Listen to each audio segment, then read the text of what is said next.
പ്രമേഹ രോഗികൾ കഴിക്കേണ്ട ഗ്ലൈസീമിക് സൂചിക കുറഞ്ഞ ഭക്ഷണങ്ങൾ. Hi everyone, welcome back. പ്രമേഹ രോഗികൾക്ക് രക്തത്തിലെ പഞ്ചസാരയുടെ അളവ് നിയന്ത്രിക്കേണ്ടത് വളരെ പ്രധാനമാണ്. ഇത് ഭക്ഷണക്രമത്തിൽ നിന്നാണ് ആരംഭിക്കുന്നത്.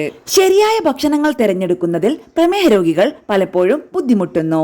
പോഷക സമൃദ്ധമായ ഭക്ഷണക്രമം രക്തത്തിലെ പഞ്ചസാരയുടെ അളവ് നിയന്ത്രിക്കാൻ സഹായിക്കും. കുറഞ്ഞ ഗ്ലൈസീമിക് ഭക്ഷണങ്ങൾ ഉൾപ്പെടുത്തുന്നത് രക്തത്തിലെ പഞ്ചസാരയെ നിയന്ത്രിക്കാനും ഇൻസുലിൻ സംവേദനക്ഷമത മെച്ചപ്പെടുത്താനും സങ്കീർണതകൾക്കുള്ള സാധ്യത കുറയ്ക്കാനും സഹായിക്കും. രക്തത്തിലെ പഞ്ചസാര നിയന്ത്രിക്കുന്നതിന് സഹായിക്കുന്ന ഭക്ഷണങ്ങളെ കുറിച്ചാണ് ഇനി പറയുന്നത്.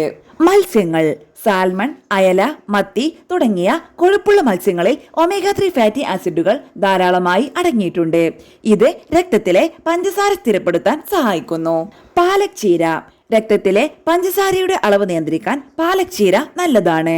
നാരുകൾ, vitamin A, vitamin C, vitamin K, magnesium പോലുള്ള ധാതുക്കൾ എന്നിവയാൽ സമ്പന്നമാണ് ചീര. ബെറി പഴങ്ങൾ.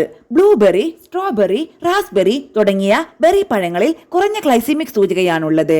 അതായത് രക്തത്തിലെ പഞ്ചസാരയുടെ അളവിനെ അത് നിയന്ത്രിക്കുന്നു. അവക്കാഡോ. ഉയർന്ന രക്തത്തിലെ പഞ്ചസാര നിയന്ത്രിക്കുന്നതിന് അവക്കാഡോ മികച്ചൊരു പഴമാണ്. അവക്കാഡോകളിൽ മോണോസാച്ചുറേറ്റഡ് കൊഴുപ്പുകൾ ബ്ലഡ് ഷുഗർ അളവ് നിയന്ത്രിക്കുന്നു. മുട്ട കഴിക്കുന്നത് വീക്കം കുറയ്ക്കൽ, ഇൻസുലിൻ സംവേദനക്ഷമത മെച്ചപ്പെടുത്തൽ, നല്ല കൊളസ്ട്രോളിന്റെ അളവ് വർദ്ധിപ്പിക്കൽ എന്നിവയ്ക്ക് സഹായിക്കുന്നു.